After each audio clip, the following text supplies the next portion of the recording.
आज जो हमारे क्लासरूम में हम लोग जो चैप्टर पढ़ेंगे वो है 12th क्लास की इंग्लिश का लॉस्ट स्प्रिंग, जो अनीस जंग ने लिखा है। इससे पहले जो हमने वीडियो बनाई थी उसमें हमने द लास्ट लेसन किया था। आई होप आपने उसकी वीडियो जरूर देखी होगी और आपको काफ़ी अच्छे से समझ में भी आया होगा। अगर आपको उसमें कोई डाउट्स वगैरह होंगे तो आप प्लीज़ कमेंट्स में ज़रूर मेंशन करके बताइएगा, तो मैं उसको क्लियर करके एक और वीडियो भी बना दूंगा। तो आज की जो वीडियो है, आज उसमें हम लोग जैसे मैंने बताया लॉस्ट स्प्रिंग करेंगे, जो अनीस जंग ने लिखी है। नाउ अनीस जंग जो है, she is a very famous author, जो ज़्यादातर जो है अपनी उनकी जो राइटिंग्स थी वो उस पर लिखती थी जो एक वुमेन की प्लाइट को दर्शाता था। ओके, जो वुमेन की कंडीशंस को दिखाता था।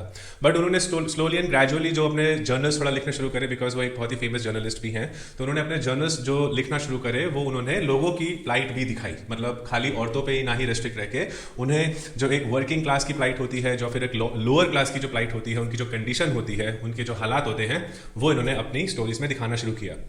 तो वैसे तो इनके काफ़ी सारे फेमस वर्क्स हैं, बट एक जो इन्होंने लिखा था वो था इनका Lost Spring, Stories of the Stolen Childhood. तो आप जो लॉस्ट स्प्रिंग पढ़ रहे हैं वो एक्चुअली में एक एक्सर्प्ट है, मतलब एक हिस्सा है, उसका एक छोटा सा हिस्सा है जो आपकी चैप्टर्स में डाला गया है, जो आपकी बुक में इंक्लूड किया गया है।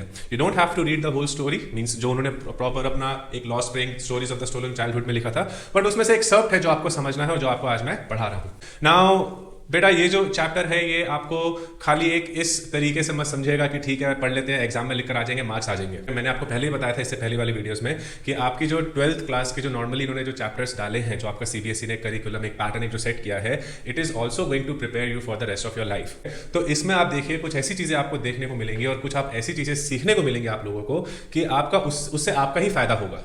क्या सीखेंगे तभी आपका फायदा होगा। तो लेट्स सी कि इसमें वो कहना क्या चाहती हैं जो अनीस जंग है। Right? Now, she expresses her concern about the exploitation of children in hazardous sectors, rag picking and bangle making. तो इस स्टोरी में उन्होंने जो अपने कंसर्न दिखाया है, जो hazardous सेक्टर्स जो होते हैं, जैसे रैग पिकिंग हो गया, जैसे आपने देखा होगा कि कूड़ा करकट उठाने वाले कुछ बच्चे लोग जो होते हैं, वो गार्बेज जो पिक करते हैं, वो उनको रैग पिकर्स बोलते हैं, और बैंगल मेकिंग फैक्ट्रीज। तो इनके बारे में उन्होंने अपने कंसर्न जो है इस स्टोरी में दिखाया है। उनकी क्या कंडीशन होती है, किन हालातों में वो लोग रहते हैं, वो सारे उन्होंने डिस्क्राइब किया है। Then she says, reasons for loss of innocence at this early age is poverty and inconsiderate traditions. अब है क्या, देखिए ये जो लॉस ऑफ इनोसेंस बताया गया है, इसको एक बार हम चैप्टर के टाइटल से भी समझने की कोशिश करते हैं, lost spring, right? Loss of innocence and lost spring. अब स्प्रिंग आप लोग जानते होंगे कि इट्स अ सीजन, तरीके का सीजन, बहारों का सीजन ना। अगर आपकी लाइफ से बाहर चली जाए तो आप खुद सोचिए कि आपकी लाइफ कैसी रह जाएगी, राइट? तो एक बच्चे के जीवन में उसका बाहर क्या होता है, उसकी चाइल्डहुड, उसका चाइल्डहुड ही उसकी बाहर है। अगर वो ही उससे छीन लिया जाएगा तो उसकी लाइफ में क्या रह जाएगा, राइट? तो वो उसी के रीजन बता रहे हैं, जो ऑथर है वो उसी के रीजन बता रही है कि reason for loss of innocence क्या है, is the at the early age specially is poverty. Obviously जब उन लोगों के पास पैसे नहीं है, मीन्स नहीं है, तो किस तरीके से एजुकेशन को सपोर्ट करेंगे, right? And inconsiderate traditions. Inconsiderate traditions मतलब उन लोगों में, जैसे जो पुअर क्लास के जो लोग हैं, जो पुअर स्ट्राटा के जो लोग हैं, उन लोगों में एक ट्रेडिशन होता है कि पहले बच्चा अगर पैदा किया है तो आप उनको पहले काम के लिए भेजो, पढ़ाई के लिए मत भेजो। ओके, काम ज़्यादा जरूरी है बिकॉज उसी से घर चलेगा।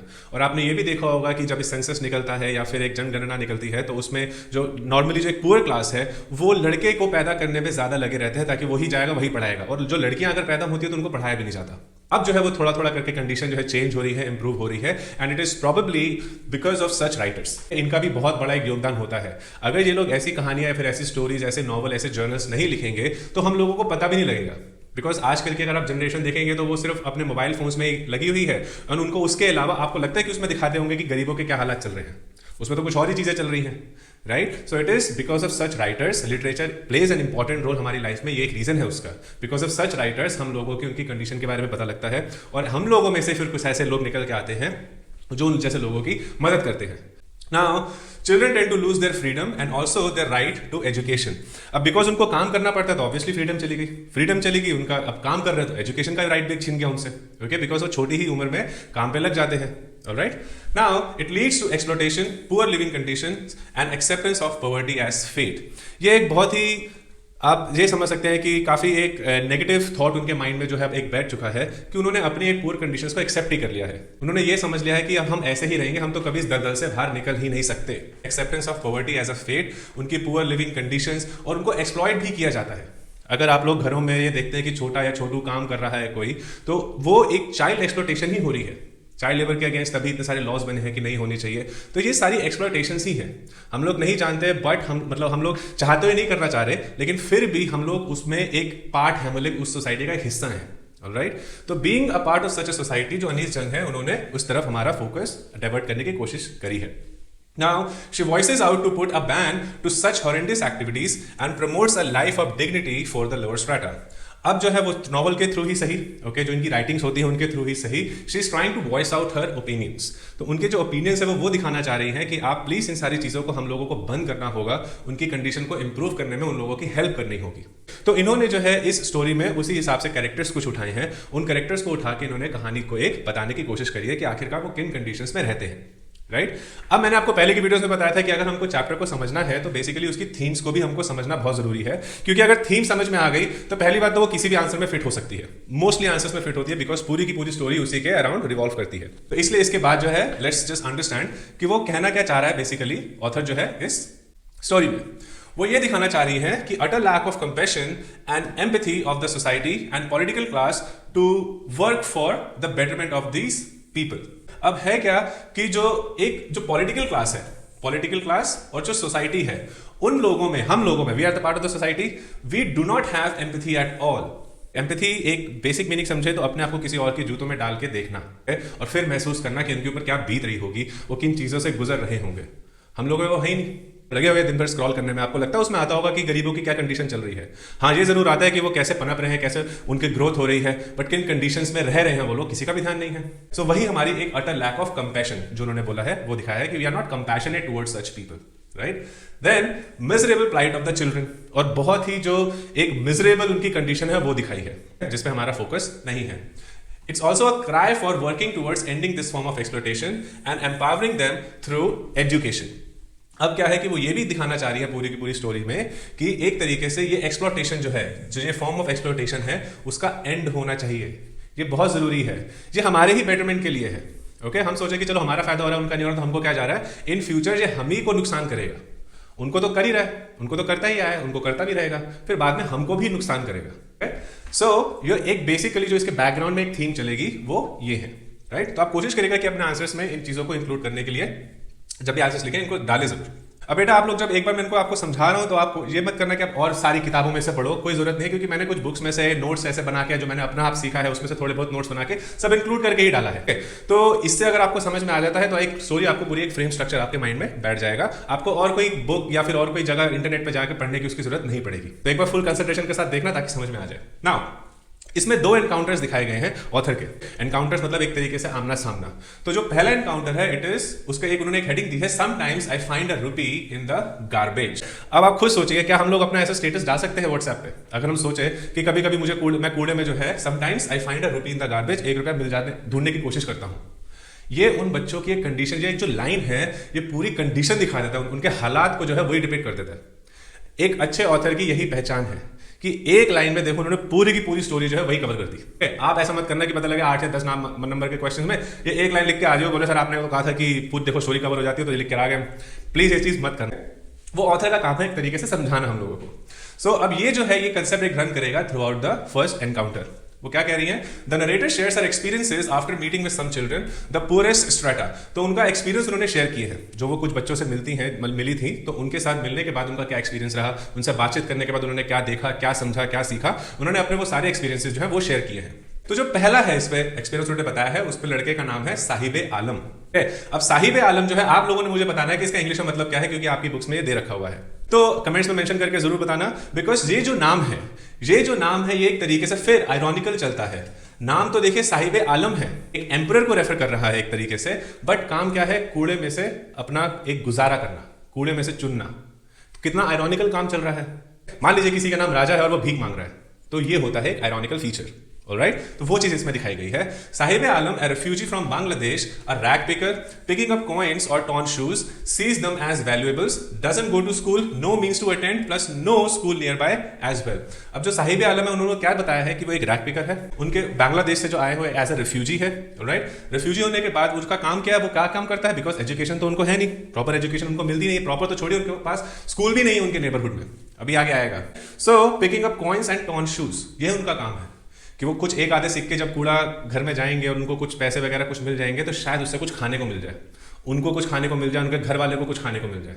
ये उनकी सोच है।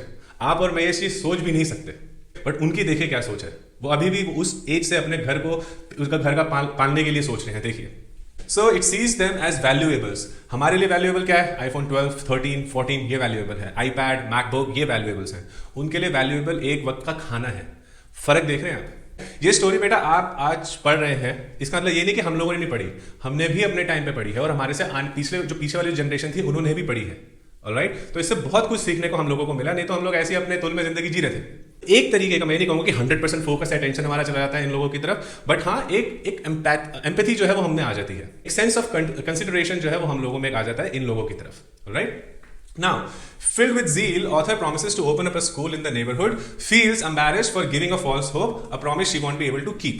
now अब होता क्या है कि जब वो उनकी एक कंडीशन देखती है कि वो उनके पास, वो जैसे हाँ मेंशन किया है कि वो उनको वैल्यूएबल देखता है, फिर वो स्कूल भी क्यों नहीं जाता, बिकॉज वहां पे कोई स्कूल है ही नहीं नियर बाय।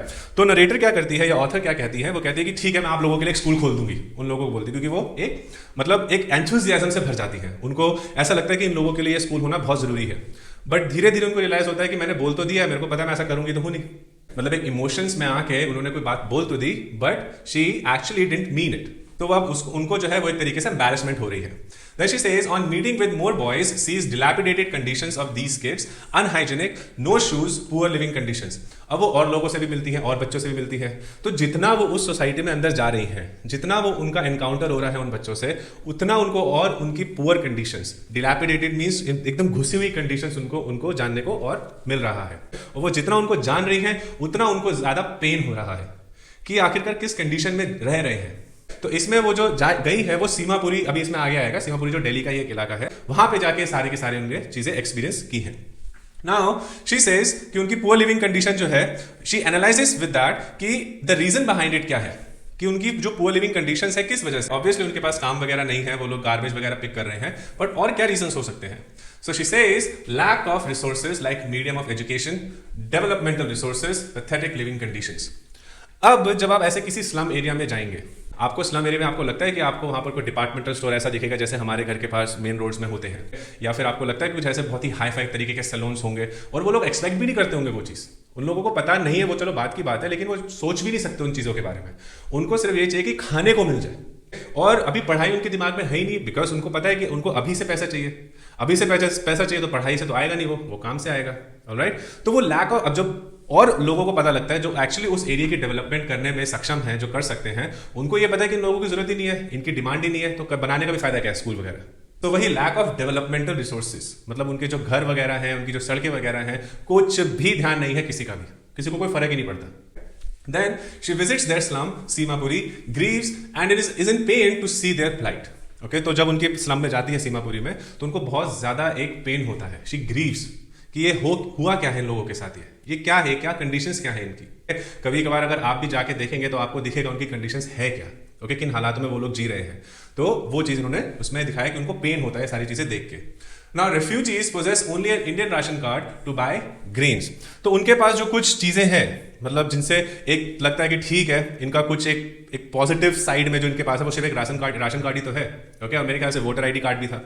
तो राशन कार्ड से क्या है, उनको ये दिखाया कि ठीक है एटलीस्ट कुछ खाने को वो लोग परचेज कर सकते हैं। शायद अगर आप लोग वीडियोस देख रहे हैं तो मोस्टली मैं ये एक्सपेक्ट कर रहा हूँ कि आप लोग राशन कार्ड नहीं देखा होगा ना, शायद आपने सुना होगा लेकिन आपने देखा नहीं होगा, बट हम लोग राशन कार्ड से यूज करते हुए आए हैं, हम लोग जानते हैं कि वो कैसा था।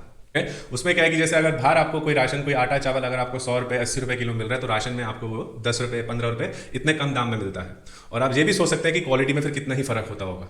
तो ये उन लोग जो ये लोग हैं वो उन चीजों पे जी रहे हैं, राइट। तो वो उसको देखिए एक ऐसा पॉजिटिव एट्रीब्यूट ही कंसिडर कर रही है कि एटलीस्ट उन लोगों के पास राशन कार्ड तो है जिससे उनको खाना पीना कुछ खाने को तो मिल जाता है कम से कम। Now she is compelled to accept their fate as there is little to no hope left in life, no choice either to come out of their poverty. Now वो एक और चीज उधर देखती हैं कि उन लोगों ने अपनी फेट जो है वो एक्सेप्ट कर ली है, अपना जो एक उनका एक जो डेस्टिनी है, उनका एक जो भविष्य है, जो वो कहते हैं कि भैया अब हम ऐसे ही हैं और ऐसे ही जिएंगे, ये वो चीज, और उन्होंने एक्सेप्ट कर ली है। As there is little to no hope left in life, कोई होप ही नहीं बची है। वो इस हद तक दबाए जा चुके हैं, इस हद तक उन लोगों को एक्सप्लॉइट किया जा चुका है कि अब उनके अंदर कोई चाह भी नहीं रह गई है उस चीज से, उस लाइफ से बाहर आने की। आप सोचे कि उनके माइंड को कितना ज्यादा उनको एक्सप्लॉइट कर दिया गया है कि वो एक तरीके से जीन्स में आ गया है। साइंटिफिकली ऐसा पॉसिबल नहीं है, बट फिर भी उसको आप एक साइकोलॉजिकल कंडीशन से रिलेट करने की कोशिश करेंगे तो वो ये अब क्योंकि जब बच्चा पैदा होता है वो जो कंडीशन देख रहा है वही सोक कर रहा है, तो उनको भी पता लग गया कि हमारे माँ बाप ऐसे जिए तो हम भी वैसे जीते हैं। 99 आउट ऑफ 100 में जो लोग हैं उनका यही एक मेंटल डेवलपमेंट होता है इन एरियाज में, बिकॉज कि काफ़ी हद तक वो खुद नहीं करना चाहते और बहुत ज़्यादा जो एक सपोर्ट दे देता है इस चीज़ को वो हमारी जैसे लोग सोसाइटी के पॉलिटिशियंस हो गए जो और उनको डेवलपमेंट नहीं करना चाह रहे। और वो पॉवर्टी से बाहर भी नहीं आना चाह रहे, उनके पास कोई चॉइस ही नहीं है, बिल्कुल कोई चॉइस नहीं है। Now, the only means to their survival is picking garbage। तो उनको पता है कि अब हमारे पास काम कमाई का एक जरिया क्या है कि कूड़े उठा सकते हैं, उसी के थ्रू हमारे पास जो है रोटी वगैरह कुछ मिल जाती है, हमको कुछ एक आधा सिक्का मिल जाता है, कुछ फटे हुए कपड़े जूते मिल जाते हैं, उससे हम काम कर लेते हैं। आपने उनको नाइकीज के उसमें शूज़ में तो नहीं देखा होगा, हाँ देखा अगर होगा तो वो आगे से पूरा फटा होगा या फिर नीचे से सोल निकला होगा। तो ये उनकी लाइफ स्टाइल है। Now, the narrator meets Sahib again after a few days, hoping to see some positive change। अब है क्या, वो एक उनका इनकाउंटर उधर थोड़ा टाइम का जो है खत्म हो जाता है, फिर दोबारा उनको वो मिलती है, साहिब को नरेटर दोबारा मिलती है, तो उनको लगता है कि शायद अब कुछ चेंज आया होगा, शायद इनकी लाइफ में कुछ इंप्रूवमेंट आया होगा। बट वो क्या रियलाइज करती है, to her dismay Saheb did leave rag picking only to join another form of exploitation. तो साहिब ने क्या किया है कि रैक पिकिंग तो छोड़ दी, कूड़ा करकट उठाना तो छोड़ दिया, बट अब उसने क्या किया, एक चाय की दुकान ज्वाइन कर ली है, टी स्टॉल ज्वाइन कर लिया है। Saheb did leave rag picking only to join another form of exploitation working at a tea stall. तो वो है तो बच्चा ही, चाहे उसने कूड़ा उठाना छोड़ दिया हो, अगर वो कहीं और काम कर रहा है तो चाइल्ड लेबर ही, एक्सप्लॉयटेशन ही तो हुई। तो वही चीज वो उसमें कह रही है। For 800 rupees plus meals. तो जो साहिब है वो इसी में खुश है कि मेरे को 800 रुपए मिल जाएंगे और जितना चाहे मैं खा सकता हूँ। मेरा जो जितना चाहे का मतलब ये भी नहीं कि उसको भर भर के मिल जाया करेगा, वो उसी हिसाब से देंगे जिस हिसाब से वो काम करेगा, और उसको ज्यादा नहीं कि पेट भर के उसको खिला दिया, कोई ऐसी भी कंडीशंस नहीं मिलेंगी उसको। But he is still happy with this. Now picking up canister heavier than his rag bag. अब क्या है कि 800 रुपए में वो ये कह रही हैं कि अब उसको एक ऐसा चाय का कैनिस्टर उठाना पड़ेगा जो उसके एक कूड़ा उठाने वाले झोले से भी भारी होगा। ये लो, चलो ये तो है ही, ऊपर से author is pain to witness this side, thinks at least he was his own master when he was a rag picker. ये बहुत ही इंपॉर्टेंट है और काफी अच्छा पॉइंट भी है। इसमें एक लाइन चलती है, जैसे बाइबल में जो सेटन है, ओके, लूसीफर जिसको कंसीडर करते हैं, तो वो एक काफ़ी फेमस लाइन बोलता है लिटरेचर में, मतलब जब मैं पढ़ाता हूँ तो उसमें एक चीज़ मैं समझाने में मतलब बहुत अच्छा लगता है। वो ये बोलता है कि it is better to live as a king in hell than to serve as a servant in heaven. मतलब नरक का राजा बन के जीने में ज़्यादा मज़ा है बजाय मैं स्वर्ग का नौकर बन के जीऊँ। तो खैर ये उसकी एक सोच थी, सेटन की एक सोच थी, राइट। अब देखिए इसमें वो सोच किस तरीके से आ रही है कि एटलीस्ट जो साहिब था जब वो अपना काम करता था तो कम से कम फ्री तो था, चाहे कूड़ा ही उठाता था लेकिन फ्री तो था, उसको किसी की गुलामी तो नहीं करनी थी। अब वो जब चाय के स्टॉल पर आ गया है तो उससे वो आज़ादी भी छीन ली गई है। तो नरेटर का एक भाव किस तरीके से जा रहा है इसमें, एक एक्सप्रेशन किस तरीके से जा रहा है कि एटलीस्ट जब वो अपना काम कर रहा था, चाहे वो खराब ही था, इससे भी ज्यादा खराब था, बट फ्री तो था, है ना, जो सेतन के थॉट से देखे किस तरीके से मिल रहा है। बट अब वो रैग पिकर छोड़ के जब वो टी स्टॉल में आ गया है तो उसके पास वो आज़ादी भी नहीं है, वो भी छीन गई है, जो अभी उसको रियलाइज नहीं हुई। किस वजह से? लैक ऑफ एजुकेशन की वजह से, मीन्स की वजह से, लैक ऑफ मीन्स की वजह से, राइट। सो ये जो था उनका फर्स्ट एनकाउंटर था। नाउ सेकेंड एनकाउंटर उनका होता है दूसरे बंदे से जिसका नाम है मुकेश। फिरोजाबाद में आप देखेंगे बैंगल मेकिंग इंडस्ट्री, अगर आपने स्टोरी पढ़ रखी होगी उसके अंदर। सो अब देखिए इसकी लाइन कैसे है, जैसे ऊपर उन्होंने एक लाइन में पूरा फर्स्ट एनकाउंटर को एक्सप्लेन करने की कोशिश करी थी, इसमें देखिए I want to drive a car. इसमें आता है ना वो मोटर मैकेनिक बनना चाहता है, चलो अगर जिसने नहीं पढ़ा मैं बता देता हूँ, वो मोटर मैकेनिक बनना चाहता है तो वो उससे रिलेट कर रखा हुआ है। I want to drive a car, dream देखिए, ड्राइव अ कार। होते हैं ड्रीम, हमारे भी कभी ड्रीम थे कि कभी हम हवाई जहाज में बैठ जाएंगे, होते थे। तो वैसे ही तो हम समझ सकते हैं इनको, तो एम्पैथाइज कर सकते हैं, ऑलराइट। अगर आप लोग एम्पैथाइज नहीं कर पा रहे तो मैं आपको फोर्स नहीं कर रहा कि एम्पैथाइज करो, ऑलराइट, बट थोड़ा सा कंसिडरेट हो जाओगे तो भी चलेगा, ओके। एटलीस्ट थोड़ा सा कंसिडरेशन अपने माइंड में रखोगे इन लोगों के लिए तो भी काफी ज्यादा एक तरीके से चेंज आना शुरू हो जाएगा, rather than just neglecting them all together. So देखिए क्या है इसमें सेकंड एनकाउंटर में, the narrator meets another young boy Mukesh, belongs to a family of bangle makers in Firozabad. तो वो बैंगल मेकर की फैमिली से बिलोंग करता है मुकेश जो है। He wishes to become a motor mechanic,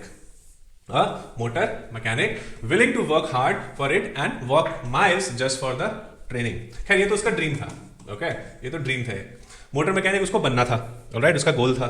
now उस मोटर मैकेनिक बनने के लिए वो डिटर्मिनेशन उसमें ऑथर को जो है दिखता है, because he actually is willing to walk miles, okay, पता नहीं कितने किलोमीटर चल के जाने के लिए वो तैयार है उसकी ट्रेनिंग के लिए भी। So she says the narrator shares the lives of these bangle makers, reveals a morally degraded lifestyle with no hope. A morally degraded lifestyle with no हो। तो जब उनकी वो लाइफस्टाइल देखती है तो एक तरीके से वो पहली वाली स्टोरी से ही रिलेट करने की कोशिश करती है कि उनकी लाइफस्टाइल भी एक तरीके से मॉरली डिग्रेडेड है, खत्म हो चुकी है। कोई इसको लाइफस्टाइल वैसे भी नहीं बोल सकते। रिव्यूज आर मॉरली डिग्रेडेड, या ऐसे वर्ड्स बेटा अपने आंसर में जरूर यूज करना, बिकॉज इससे जो है इंप्रूव होते हैं मार्क्स और अच्छे आते हैं, राइट? आपको क्या लगता है कि 90, 95, इवन 100 स्कोर करने वाले क्या करते हैं? ये तो चीज करते हैं, वो खाली समरी नहीं लिखते, वो खाली ये पॉइंट्स उठा के नहीं लिख के आएंगे। They will include certain points. मैं एनालिसिस, समरी तो चलो ये पॉइंट्स हो गए, जो मैं आपको साथ साथ एक उसके रीजन बता रहा हूं कि ऐसा किया तो क्यों किया, उन चीजों का एनालिसिस बोलते हैं। तो आप कोशिश कीजिएगा कि जो मैं समझा रहा हूं एटलीस्ट उसको कन्वर्ट करके आप आंसर्स बनाए, और आप कमेंट से भी लिख सकते हैं, मैं चेक करूंगा उसको। तो ये वो चीज कहना चाह रहे हैं। Now pathetic working conditions of the class furnaces, poor ventilation, dim lights. अब देखिए उनकी कंडीशंस के बारे में बता रही है वो, कि वो जहां काम करते थे, बैंगल मेकर्स जहां काम करते थे, क्या कंडीशन है? वो ग्लास फर्नेसेस में काम करते थे, बिकॉज जहां बैंगल्स बनानी वो ग्लासेस बनती हैं। सो क्या है? डिम लाइट्स, पुअर वेंटिलेशन और हाई टेम्परेचर्स। एक तो बहुत ज्यादा लो लाइट, राइट? वेंटिलेशन नहीं है, हवा आना जाना नहीं है कहीं से भी बिल्कुल, और क्या है? हाई टेम्परेचर्स, बहुत ही ज्यादा टेम्परेचर भी है। इसकी वजह से क्या होता है? Reasons for the loss of eyesight at an early age. सिर्फ उस कमाई के लिए वो अपनी नजरों से भी खेलने के लिए तैयार हैं, अपनी आईसाइट लॉस करने के लिए भी तैयार हैं। आप लोग ऐसा रिस्क लेंगे? हाँ, अगर आपको बोला जाए कि 800, 1000, 2000 रुपए के लिए आप लोग इन कंडीशंस में काम करो, नहीं करेंगे, बट ये लोग करते हैं क्योंकि इनको अपना पेट पालना है। Then, the author seems to be overwhelmed with emotions on seeing their degraded conditions. The sight of them working in a hazardous glass factory fills her heart with pain. तो author जो है, she is now overwhelmed with emotions. अब उनका दिल भर आता है, उनको बहुत बुरा लगता है। अगर आपको अभी ये स्टोरी सुनते टाइम थोड़ा सा भी बुरा लग रहा है, तो जो सामने से देखा होगा जब उन्होंने वो मंजर, तो उनको सोचिए कैसा लगता होगा। जब एक बार आप सामने, अगर आप जैसे मान लीजिए अभी डॉग्स की वीडियोस देखते हैं, जब कोई उनको मारता है, ओके, उनके साथ एक बदसलूकी करता है, या फिर आप अपने सामने भी देखते हैं, तो कितने सारे लोगों को बुरा महसूस होता है। वो एक डॉग की लाइफ देख के देखिए कितना बुरा महसूस होता है, और ये तो इंसान है, इनकी लाइफ जो है कितनी बदतर है, वो देख के कैसा महसूस हो रहा होगा इन ऑथर को। तो वो चीज स्टोरी में है। वो ये सब कुछ झूठ नहीं है, ये ऐसे नहीं कि चलो उन्होंने लिख दिया कि इससे मैं फेमस हो जाऊंगा, हो जाएगा, इसलिए नहीं लिखा। She was already from aristocratic family background. जो ऑथर है वो ऑलरेडी अरिस्टोक्रेटिक, मतलब रिच फैमिली बैकग्राउंड से है। तो पैसा कमाने के लिए या फेम कमाने के लिए नहीं लिखा गया, ये एक रियलिटी दिखाने के लिए लिखा गया है ना। She feels disturbed on seeing their living areas too. No windows in the houses, wobbly doors. ये टेक्स्ट की ही लाइंस है। Windows in the houses, wobbly doors, walls that may crumble anytime soon. अब उनकी जब वो घर की कंडीशन देखते हैं तो देखिए क्या है कि घरों में खिड़कियां नहीं हैं, दरवाजे जो है वो हिल ही जा रहे हैं, मतलब ना बंद होने का उसका पता है ना खुलने का पता है। And walls that may crumble any time, दीवारें, छत ऐसी जो कभी भी गिर सकती हैं। इस डर में जिंदगी जीना, खुद सोचिए कैसा किसी पे लगता होगा, किसको कभी भी छत गिर जाए, कभी भी दरवाजा जब वो टूट जाए, कोई भी घर के अंदर आ जाए, चोरी चकारी कुछ भी हो जाए, इतनी इनसिक्योरिटी में कैसे जियोगे? वो लोग जी रहे हैं, आदत पड़ चुकी है। तभी ऊपर बोला था कि they have now accepted their fate. उनको पता है कि ठीक है, चलता आया चलता रहेगा, राइट? तो वो चीज है इसमें। Now lens stinking with choked garbage and debris. जो घर के आगे आपने देखा होगा कहीं, अगर आप स्लम एरिया में जाओगे तो दरवाजा खोलती नालियां भरी होती हैं, उसमें डेब्रीज भरी हुई हैं, उसमें बहुत ज्यादा एक तरीके से बदबू से वो भरा हुआ है। तभी वहां पर क्यों स्मेल आती है? क्यों? ये उनकी गलती नहीं है। ये सारी जो डेब्रीज है ये हमारे घरों से भी निकलती है, बट हम लोग क्या करते हैं, वो मेड्स साफ कर देती हैं। हमारे जो घर के आगे सीवर देखोगे पूरी प्रॉपर लाइन चली हुई है, तो इसलिए हमको वो स्मेल आती नहीं है। ये नहीं कि वो उनकी गलती है, वो लोग गंद में रहना पसंद करते हैं। वहां पर प्रॉपर स्ट्रक्चरल डेवलपमेंट है ही नहीं। अब जब है ही नहीं तो उनका जो डेब्रीज निकल रहा है वो घर के वहीं रह जाता है, रहता नहीं, ना आगे जाता है, ना वो साफ होता है, स्मेल मारता है। फर्क देख रहे हो कि हम लोगों को जो एक एलीट सोसाइटी में रहते हैं उनको कितने जो है फेवर किया जाता है, और जो एक ऐसी स्लम एरियाज में रहते हैं उनको कोई फर्क ही नहीं पड़ता, क्योंकि माइंड में एक थॉट क्या है, आदत पड़ चुकी है उन लोगों को, ऐसे रहेंगे, ऐसे जीने दो, वो चीज। Now she says author gets a change to visit the house of Savita. अब सविता जब मुकेश के फैमिली मेंबर्स के बारे में वो बात कर रही है बेसिकली इसमें, कि उसको एक चांस मिलता है ऑथर को कि वो फैमिली मेंबर्स को विजिट करती है। Savita, a young bangle worker, meets Mukesh grandmother and sister in law too. तो वो मुकेश की फैमिली से मिलती है और थोड़ा बहुत और जानने की कोशिश करती है कि उनकी क्या कंडीशंस है, किस हालात में वो लोग रह रहे हैं। A discussion with them makes her realize these people have given up all their hopes and efforts in improvising their conditions. तो बातचीत करने से क्या पता लगता है? ऐसे काफी सारे आप लोग में से होगा कि जिनके फ्रेंड्स तो नहीं, चलो फैमिली मेंबर्स बोलते होंगे तेरा तो कुछ हो ही नहीं सकता, फ्रेंड तो छोड़ दे, तेरे बस की नहीं है। हाँ, तो जब ये ऑथर उनसे बात करती थी तो उनको खैर इस तरीके से वो थॉट नहीं आया, लेकिन उनको ये पता लगा कि ये लोग अब जो है, देखिए कि उनको क्या रियलाइज हुआ, these people have given up all their hopes. कि ऑथर, वैसे आपके तो जैसे मैंने बोला कि पेरेंट्स ने होप छोड़ दी, उसमें अगर ऐसे मैं बोलूँ कि बच्चों ने होप छोड़ दी कि अब मैं पढ़ नहीं सकता, मैं तो पास हो नहीं सकता, मेरा किसी काम का नहीं है, तो पेरेंट्स से पहले बच्चों का ही होप छोड़ना, तो ये वो चीज़ है। ऑथर से पहले लोगों ने ही वो होप जो है वो छोड़ दी है कि हमारा कुछ हो ही नहीं सकता, हम इस लायक ही नहीं है। अब जब आपने ही एक्सेप्ट कर लिया है तो आप क्यों वर्क करेंगे अपने बेटरमेंट के लिए, है ना, वो चीज़ है इसके अंदर। Now have accepted this form of life as a victim of destiny, और वो अपने आप को एक विक्टिम बताते हैं अपनी ही डेस्टिनी का। ऐसा कौन सोच सकता है? हाँ, इतना नेगेटिव थॉट जो है वो सोचना नहीं चाह रहे हैं, लेकिन उनको बना दिया गया है ऐसा कि वो उससे बाहर निकल भी नहीं पा रहे हैं। जैसे अगर कोई स्ट्रे डॉग है, उसको बहुत ज्यादा सताया गया है और मारा गया है, तो अगर आप उसकी कंडीशन देखेंगे और आप अपने घर में लाने की कोशिश करेंगे ना, तो आप उसको एक डरा हुआ, सहमा हुआ, बैठा हुआ देखेंगे। आप खुद सोचेंगे हमने, मतलब हम तो उसको पानी भी दे रहे हैं, घर पे भी लेकर आए, सब कुछ कर रहे हैं, वो फिर भी हमसे डर क्यों रहा है, राइट? तो एक एनिमल के साथ जब ऐसा बर्ताव सोचे, देखने में आपको बुरा लग सकता है, तो इंसानों के साथ कुछ सोचे क्या होता होगा।